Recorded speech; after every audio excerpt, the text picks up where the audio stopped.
Our guest on the third episode of the Social Studies Show is someone I'm really excited to talk to, Rebecca Feaman Williams. Rebecca Williams has been creating award-winning campaigns for a variety of products and services for over 20 years. Her adaptive and interject style has garnered numerous awards from the Association of National Advertisers, Ad Age, as well as the Telly and Addy Awards. Currently as VP Group Creative Director at Burrell Communications, she leads the vision and development of national campaigns for McDonald's. In addition, Rebecca previously assisted hip-hop mogul Russell Simmons in launching Rush Media, where she created dynamic campaigns for Coca-Cola featuring the iconic talents of LL Cool J, Savion Glover, and Mary J. Blige.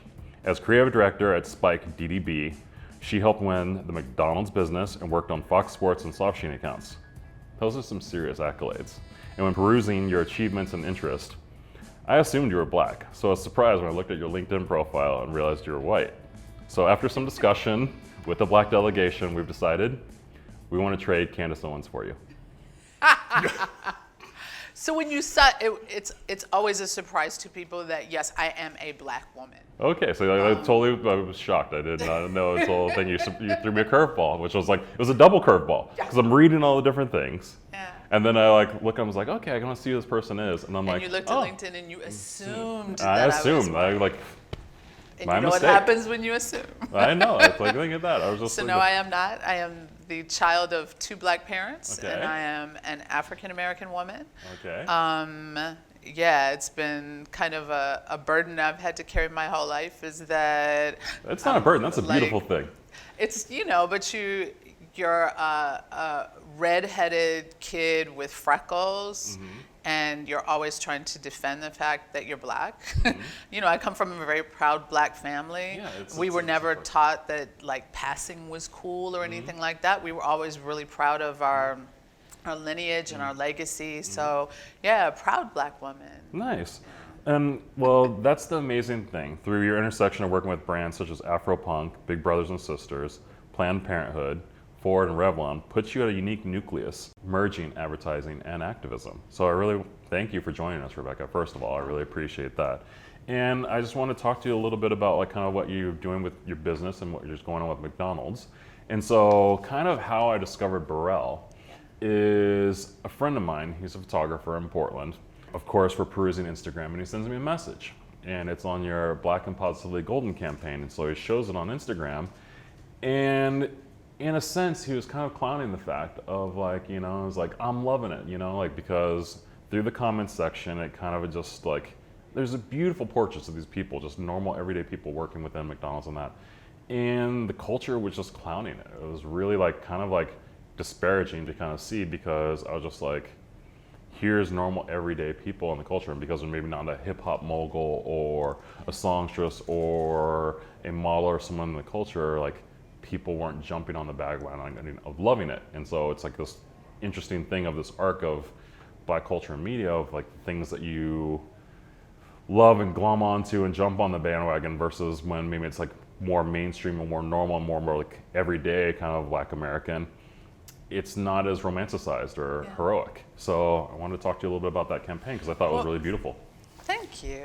I think there are a couple of things going on. I think that people inherently, these days especially, don't trust corporations. Okay. So, when they see something and they find out that it's come from McDonald's, mm-hmm. they don't trust it, or they don't trust the sincerity behind it, when in actuality, it was the exact opposite. Mm-hmm. McDonald's, when I was growing up at least, McDonald's meant something in the black community. Mm-hmm. When there was a McDonald's in your neighborhood, it wasn't a business, mm-hmm. it was a neighbor. Mm-hmm. That might be, Burrell had a famous commercial with Calvin. Do you mm-hmm. remember that? Okay. And it's Calvin's changed, right? Mm-hmm. What's different about Calvin? Mm-hmm. Calvin got his first job at McDonald's, mm-hmm. and that meant something. Mm-hmm. Well, I mean, it's like the Coming to America when he goes, Eddie Murphy goes, he gets the knockoff McDonald's, But I mean, it was great. He learned a whole job and worked for his dad, and then married and found the love of his life. But just yes, Sherry. Anything can happen. But I mean, McDonald's was that place where you could get a job as a teenager, where you might have your birthday party or your first date. Maybe, you know, when you were walking home from school, that was the first place that you were allowed to walk by yourself. I'm going to tell you a funny story. When I was a little kid and like that, I used to cry if my parents drove by McDonald's and didn't give me French fries. I literally was that kid. Like, you can ask them like that. My dad would go around different ways to not drive past McDonald's because I would cry if I didn't get French fries. Side story. Anyway, keep going. So lately, the consumer has kind of fallen out of I'm loving it with McDonald's. And I think we have a new generation of kids that don't have that same affinity for the brand. You know, they don't know McDonald's as much. They might go to Chick-fil-A or Wendy's or Burger King, White Castle even, right? Because they don't feel that same connection. But really, McDonald's still is there and still does so much in the community that people don't realize. And that's what I want to talk to you about, because I look at that and I looked at that commercial and I saw it, and they're picking real black people. And behind those commercials, there's a copywriter, there's an art director, there's a photographer, there's a DP. Those are people like me who are like looking for those jobs and looking to see our culture represented. Right. But then also within that, I look at that, I'm like, you know, I ride past the Ronald McDonald House in my neighborhood in Hollywood, and I look at it and it's a place for people who are having, like, Crossing Children's Hospital. So if, you know, their child is getting treatment, the families can come in and stay. I look at the Ronald McDonald All-American Games, where every path of every basketball superstar, women's NBA, NBA, pro, goes through that, and that's their path to stardom, and people, you know, romanticize those heroes, like the Kyries, the LeBrons, the Magics, the Kobe, like every basketball star of the last, Games. 30 years has gone through the McDonald's All-American. So what is that opportunity that McDonald's is creating for African American culture? And it's I a think, huge you know, opportunity. people just don't know. Okay. So part of the reason that this came about, or what it was inspired by, is the fact that we're living in such a divisive country right now. You know, and everybody feels very protective of their culture. And more in the black community, or just in social media, you see these negative images of black people, right? You know, and then you see us being attacked by other cultures. So there was, you know, the woman that called up about the people that were barbecuing in the park, and she became like the subject of all these memes. It was Barbecue Becky or Barbecue Betty. The woman who called the police because there was a guy sitting in his car waiting for his yoga class to begin, and he's listening to, you know, she was Namaste Nancy, because she's calling him for sitting in his car. She's going to call the police. You know, the woman who was in the convenience store, and the little kid brushed by her, and she said that he groped her, this little kid, and when they looked on the security camera, his backpack swished by her. I mean, it's ridiculous, and we just thought, you know, this narrative has got to change. And so what are you doing about that now? So what you're talking about is the fact that we started this campaign to flood the social media and everything else with positive images of black people. Okay. I mean, no matter where you grow up, whether you grow up in the city, you grow up like in a smaller neighborhood, you are proud of your neighborhood. You're proud of your community. Like, that's where you come from. That's why people are like, South Side, West Side, like, that's Alaska. Where you're from. There you go. Go ahead. Shout out Alaska.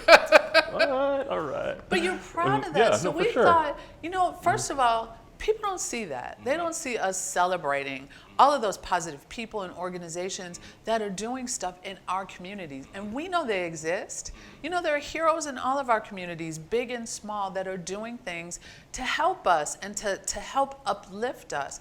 Then they don't know about all this stuff. I mean, McDonald's gets a bad rap, but they don't know about scholarships and the fact that our owner-operators really do things to help their communities. So there are bike giveaways, and I'm not talking like 5 bikes. There are owner-operators who organize like, you know, 1,000 bikes and give it away.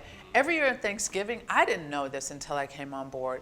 The Chicago metro area does this turkey giveaway where they give away turkey dinners, not Big Macs and fries, but they give away whole turkeys and all the fixins in neighborhoods where people may not be able to afford all the stuff for Thanksgiving dinner. And I went out to one of those and saw 500 people line up. And the owner operators, and they had, DJs that came out to entertain the crowd. But they do stuff like that, backpack giveaways when kids are going back to school. People don't know about that. A lot of people don't associate Ronald McDonald House with McDonald's. So there's stuff that McDonald's does, and we wanted to talk about that positive stuff. We wanted to talk about the fact that McDonald's is a safe haven, and that McDonald's loves and respects the consumer.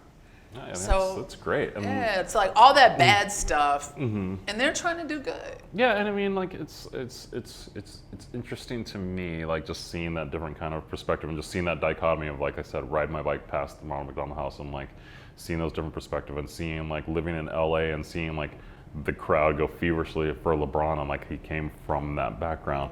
And so from an advertising perspective, how do you get that message out at a place like Burrell? Because here's the thing that I've been seeing in brands, and like the interesting thing, and we'll kind of go around, it's been like misstep, conflict resolution. You see it with different brands, like the comparisons of the Dove brand, where like, they're gonna wash yourself clean, and it's like, it's a black woman turning into all of a sudden like a white woman because they washed with Dove. But on their misstep, then just recently, they go and they had the misstep and they had the conflict. So then they go to supporting a motorcycle organization, Black Girls Ride, and then they go support the Essence Fest. So it's like, there is this junction of misstep, conflict resolution. It's like, how do we get to a place where, there is no misstep. That's everyone's kind of included, and that's kind of like the same thing with the H&M, with the cheekiest monkey in the jungle, and then they go to, supporting the LGBTQ community with having Laverne Cox for a spokesperson, or Papa John's with, basically, I quote, it's like, people used to drag African Americans from trucks till they died, was what the owner said on the conference call with Laundry Services advertising agency. And so that's what got him removed. And now all of a sudden they've got Shaq, and he's in there and he's making pizzas, and he's like, like Shaq's a big lovable like thing. So it's like people are turning it around, they're changing things in this culture of like, the Starbucks where the two men were arrested. So then they're doing corporate training. But how do we like get to a place where it's like, there's not conflict. There's just like, let's like, just talk to the people involved and like get an awareness of where they want to go and what they want to see and who they are. And we can just make something that like is a nice medium for everyone. I mean, wow. Yeah, that's a big question. It's a huge test, but I think that's why, and I don't mean to sound cliche, but I think that's why diversity is really important. And having a staff that represents, I mean, we're an African American advertising agency or a multicultural advertising agency. We are truly multicultural. You see black people here, you see Hispanic people and Asian people and Caucasian people, and they all make up this staff of people who are subject matter experts in black culture, right? So if corporations had that kind of diversity on their staff, maybe they wouldn't make the missteps. Maybe there would be a certain amount of respect and sensitivity for different cultures, so that before something went out of the door, if you're responsible for the images that are leaving your corporation, the images that are representing your brand, then you should make sure that they are respectful, and you should make sure that they are sensitive when you're representing different cultures that are not your own. And that's why you need a diverse staff of people who can be on board to kind of police what's going on. Okay. So I've got another question for you. Yes. How do we bring awareness and conscious conviction to problem solving and profitability? Because I'm looking at these different scenarios that are going on. So you have Standing Rock, where oil companies are bulldozing Indian burial grounds. And then you have things like Flint, Michigan, where people can't get clear drinking water, or just global warming of like, basically like if the polar caps melt, it's gonna flood the cities. And we can talk about that a little bit more, but how do you create like, like an American culture, cultural activism? Yeah, I mean, just like get people on board. So, because like, here's the whole thing that's interesting to me. Advertising and activism, the one thing they share is like getting a message out there, getting a message to people. Like people will stand in line for Supreme, but they won't stand in line to register to vote, or they won't stand in line to, I don't know, boycotts, injustice, or racism. It's almost like it's a task they don't want to deal with at a time. And so the amazing thing of like marketing and advertising and like things of like Public Enemy back in the day, like, you know, when Public Enemy was like, people were getting Africa shaved in their head, and they were rocking dashikis, and like they had gold medallions, and they had the Africa medallions. And so it's like became like this like capitalist thing of activism. And so let's say like Standing Rock, right? They're looking for clean drinking water. How can you make a profitable way to...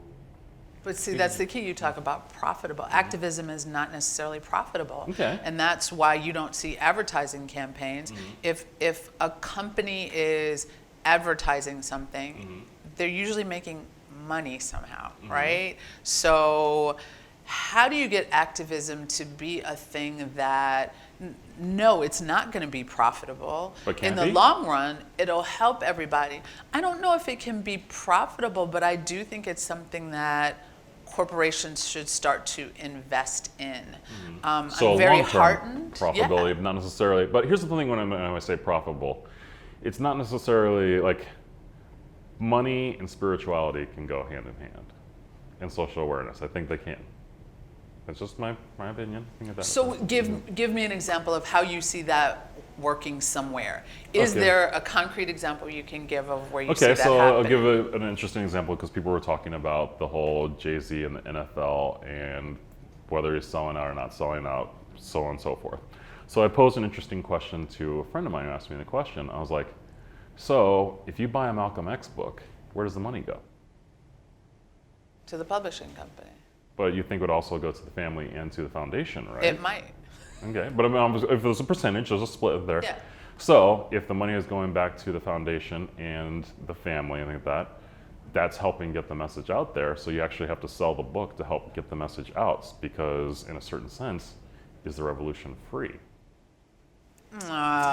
You went like all circuitously around that one. I mean, that's the thing, but it's and that's just how my mind thinks. And I'm not saying that's the answer, but I'm just saying like, but the money has to go to spreading the message. So I think what the way to make it profitable is if you see a corporation and they are standing behind something, a cause, you know, if it's whether it's clean drinking water or climate change, and they're saying, okay, we're going to put a certain amount, and a lot of corporations do. I don't want to badmouth, like, make that generalization. If you know they're putting a certain amount of money into it, maybe you feel better about buying their products, and that's where the profitability comes in. Okay. The one thing that I am heartened by, and I think it flows over into advertising and the people that we hire, is that so many young people today are so socially responsible. You know, when you see kids who are walking out of high school to protest climate change or to protest, you know, like the fact that not enough is being done, when you see young people who are registering people to vote that are really, really vocal about stances, whether it's, you know, Me Too or, you know, just any of the things that are going on right now. I love the fact that they're so involved and they're so active, and I think they will bring that to jobs in advertising. Okay. You know, I think they'll want to stand for something, and that's fantastic to me. I think we're going to see more and more campaigns that have activism at their core because we've got this young group of talent coming in. Did that answer your question? No, that totally. I mean, that's a great answer, and I think that's the whole thing, and that's what I'm talking about. It's like, and within that, making that appealing, but to wit on the interesting thing of the global activism and global warming and stuff like that. I was looking at, and it was interesting to me because I saw a lot of different types of like maybe like, I guess I'd say Caucasian activists, kind of like more like, I'd say white collar, I guess per se, I think of that.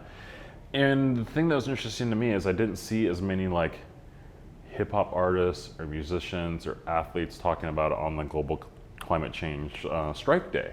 And so that is something that really struck me as really weird. It's kind of like a disparity between like what people see of what the activism will get involved in versus the message getting to maybe like people in kind of smaller inner city communities. And so something, getting back to it, I'd heard about climate change. I talked about it. Kind of people had talked about it because I come from skiing, snowboarding, and I live in Alaska. And so in my mind's eye, mine was like, oh, we're not going to be able to have longer winters. We're not going to be able to ski or snowboard. We're not going to have as much time to recreate. Wow. Right? Yeah. And that's kind of how it comes across, and that's the message, right? So the first time it really hit home for me was Van Jones was interviewing Neil deGrasse Tyson, and he was talking about when the polar ice caps melt, the water will go up to the elbow of the Statue of Liberty. And so the thing that's actually going to wipe things out, it's not longer winter or something like that, it's coastal cities getting flooded. Yeah. It's happening here. Yeah. We are talking, there's a path that goes along the lakefront. Okay. That path is being flooded. Like the water is coming closer and closer in. If you go up Lake Michigan to Union Pier, which is sort of a resort town where a lot of people have summer homes, the beach is getting washed away. People that used to have steps going down to the beach, there are areas of the beach where you get to the bottom of the steps and you can't go any further because the water has come all the way up. Like it's happening in very small ways. I think people don't, you have Neil deGrasse Tyson who's talking about it coming up to the elbow of the Statue of Liberty. People can't fathom that. The same way we couldn't fathom 9/11. I was trying to get to work. I lived in New York. I was trying to get to work. When the first plane hit, I was like, dang, I'm gonna be late for work. When the second plane hit, I went, dang, I'm really gonna be late for work, because it just did not register to me. It was not part of my reality that I ever had to live through that type of threat in our country. You know, where there are people that live with that kind of thing every single day. It's part of their reality. And I think until people start to become affected by it, you don't think about it. So that brings me to my sense of how do you solve problems? People have a sense of urgency when the problem is imminent. Like, it's like, what are those crazy movies like, like where the asteroid's gonna come hit the earth and all of a sudden people strike out like, oh my God, we gotta send people into space and drill a thing and break it out in the hole. Like, that's essentially kind of what's happening right now, And so when all of a sudden, like, that message and you're not aware of it. But then we have a president who doesn't believe in climate change. Again, beyond Trump, I'm not even like that, because this is like, this gets back to, and I'm just talking about the message, right? That's like, because what you're saying is like in the message in your mind of 9/11 and things like that, that's you not being consciously aware of thinking of where that was. But when you think about it, and all of a sudden, if you're in Inglewood or if you're in Brooklyn, and someone all of a sudden tells you like your home's going to be underwater, under 30 feet of water, and this time, would you do something about it? No, the same way you wouldn't if you live in Hyde Park, You wouldn't. which is a house, because they don't think about it. You don't think, people who live through hurricanes, they go, oh shoot, that could happen to me. Because you see it, people who live in, California where there are wildfires, or people who live in, Kansas or places where there are tornadoes, you actually have to live through that stuff. And so it becomes very real to you. If I live in Inglewood on the south side of Chicago, I don't think about my house flooding, because that doesn't happen to me. And I don't think it's imminent. I don't see that danger coming. I'm more worried about getting to work or getting to school every day without getting shot. Oh, that takes us right back to. So I have very real tragedies that are tangible, that are everyday things that I have to live through if I'm in the inner city and if I'm in a community like that. Those are the things that plague me every day. Those are priorities. Right, because that global warming is not real to me yet. Okay, so that's interesting. So, and that's what I'm actually really getting at. You just verbalized it amazingly. But my question as a marketer, how do you bring that message to those people? Because let's say like it is happening. How do we get that to those people? Like, how do we get a message that doesn't want to be heard? I mean, I think that it has to happen from a social point of view. Okay. I don't think it could happen with print ads and television commercials. I don't think that we respond the same way when the message is serious like that. I think it needs to be more of a social media push. It needs to have influencers behind it. You know, a lot of corporations now, it's very hot to use influencers. Well, why? Because people follow them, because people listen to what they say. You know, their word is bond, right? They believe them and they believe in them. So I think authentic influencers. Yes, yes. There's a lot of so if you start to influencers. have authentic influencers who are saying, hey, you know what? I know this is not a comfortable topic, but you know, while we're talking about who the latest hip hop artist is, you know, can we talk global warming? Like that's a really serious thing. And you have people who are conscious. You know, you have like Common, you have Angela Rye. Like those are people that have lots of followers and people who people listen to them and believe in them. And I think if they're doing more social media discussion about that message, I think then it starts to hit home a little more. Well, it's funny because you know who did post about that was Santi Gold. Ah. She actually did post, and she was like one of the few like music artists I was like, Yeah. she actually posted about climate change and global crisis, something like that. So it's interesting to hear your perspective of basically having those type of activists target those type of musicians and artists and authentic influencers to spread the message throughout more of an urban community. Yeah. And I've been thinking about it, and I literally have been just racking my brain because it is something that really is like important to me. And I'm like, so how do we fix it? So that's why I came and asked you.